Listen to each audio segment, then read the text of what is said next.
Hello everyone, we're here for a problem set in equilibrium. Our first problem, 100 kilogram box suspended from two ropes, each of which make an angle of 40 degrees with the vertical. We're asked to find the tension T in each rope. Of course, we're using the material that can be found on the most recent blog post. Drawing the free body diagram, we have the weight from the center of gravity of the object and the two ropes providing tension 1 and tension 2, and the vertical and the 40-degree angle with which each line makes with the vertical.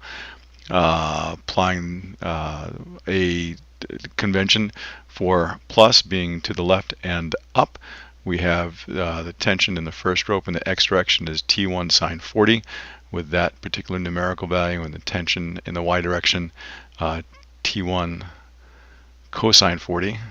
And similarly, we have for the tension in the second rope in the x direction negative 0.643 times T2, and tension in the y direction 0.766 times T2. The weight obviously 100 kilograms times the gravitational constant. So the forces in the x direction have to equal 0 since the object is not moving. So we have 0.643 T1 minus 0.6432 is equal to 0, therefore T1 equals T2.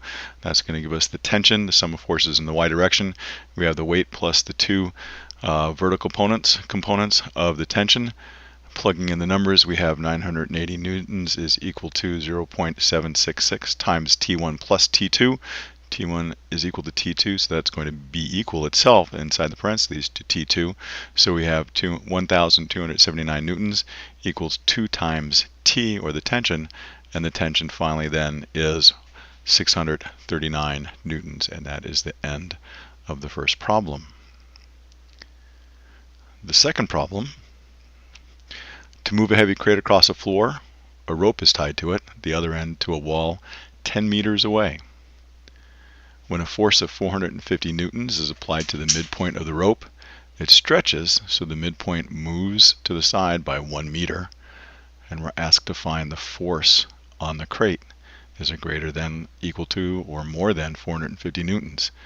And so our diagram looks like this. We're asked to find the force using a free body diagram. We have from the midpoint of the rope the force being applied to it, the tension to the wall, the tension to the box. We need to find theta. Theta is going to be the inverse tan of 1 over 5, which gives us a value of 11 degrees. And so the tension in the y direction to the wall is equal to the tension towards the box in the y direction, which is T times the sine of 11 degrees, or 0.19 times T. Given that, at equilibrium, we have 450 newtons is equal to the tension in the line towards the wall plus the tension in the line towards the box itself, the y components thereof, so it's 2 times 0.19 times T, giving us a numerical value of T of 1,184 newtons. The tension is multiplied greatly by that setup. 3. What is the balance point of a 10-foot beam from which a 50-pound and a 20-pound weight have been suspended? Thank you very much. From opposite ends. Consider the weight of the beam to be negligible. Here we're talking about rotation. Since the beam is not rotating, these forces have to be equal. And so whatever distance this x is from the 20-pound side, the distance is 10 minus x. And so, again, since the object is not rotating, we have force times distance is equal to the other force times the other distance, or 20 times the quantity 10 minus x is equal to 50 times x. We do the math, and x is equal to 2.85 feet. That's the end of the third problem. The fourth problem, similar to the first one, or the last one, a 12-foot wooden platform having a weight of 40 pounds is suspended by ropes at each end. We're asked to find the tension in each rope given a 60-pound painter standing 4 feet from the left-hand side.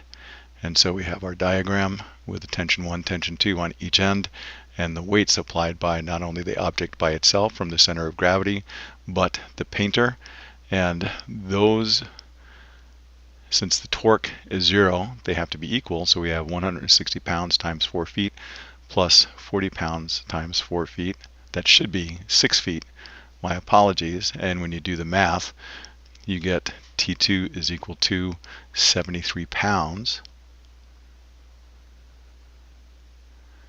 And since the object again is not moving, the forces in the upward direction have to equal the forces in the downward direction. So you have tension 1 plus tension 2 is equal to the two weights, the weight of the man plus the weight of the object itself.